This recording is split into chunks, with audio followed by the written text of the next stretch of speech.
Millions of moviegoers recognize Tom Hanks as the boy next door and their favorite bachelor. But he was first dragged into the entertainment limelight in Bosom Buddies.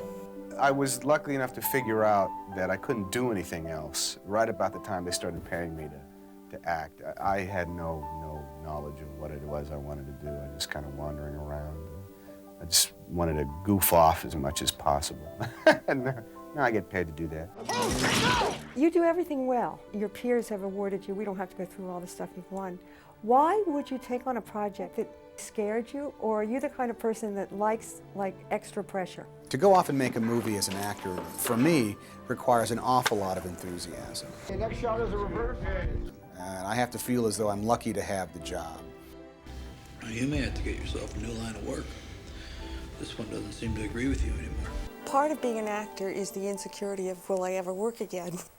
Yeah, well, it's part of it. But have you gotten to a point now where you sleep well at night knowing that you've really proven who Tom Hanks is? Well, I have to say that the 2 Academy Awards really do lift something of a burden from your shoulders. Congratulations, son.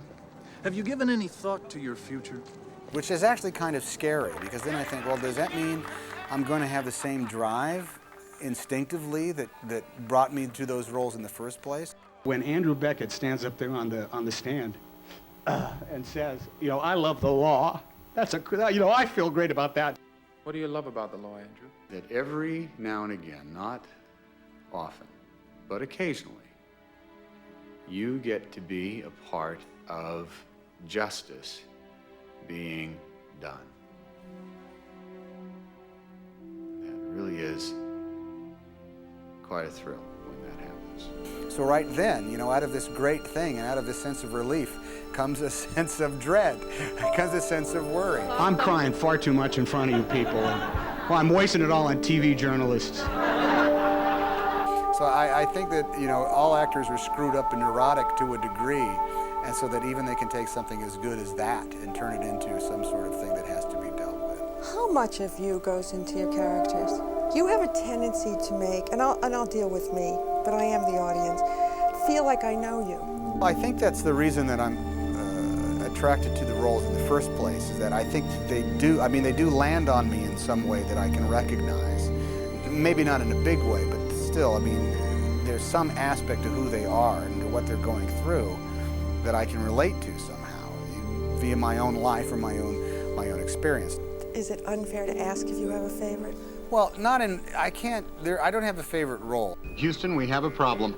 You know, I could have laid in that command module on Apollo 13 for weeks and been very, very happy. I could have been in Vietnam with Forrest Gump for a real long time. I think I would have enjoyed that. I could have danced with Antonio Banderas for days and days and been very happy in Philadelphia. And I would have loved to have been able to actually play baseball for a lot longer time than I got to on League of Their Own. Are you crying? Are you crying? There's no crying in baseball!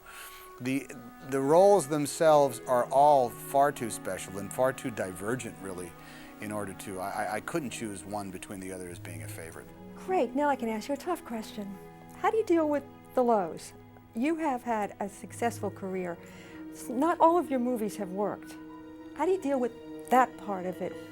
Well, I've been very lucky in that the first movie that I did was very well received, and I've known that it's always going to be up and down. And I think the secret is to not celebrate the highs too much.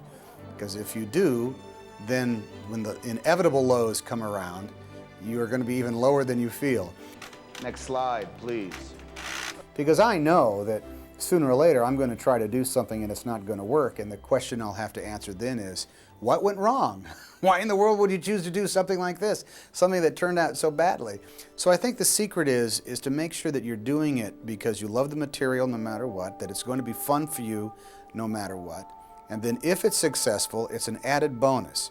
But if it's not successful, they still can't take away the experience. Nobody's perfect. I was fortunate enough to interview Jimmy Stewart 10 years ago when he could still hear, and I asked him what he wouldn't be known as, an actor or a movie star. And I wonder if you'll answer the same question. Oh, I'd much rather be known as, I know I am a movie star. I would much rather be known as being an actor, though. Movie stars are these guys who have autographs and security people and get whisked in and out of the back rooms of hotels and airplanes. But I think I would be very happy if people, you know, years from now are looking at my performance and saying, man, that guy could do anything. That would really make me happy.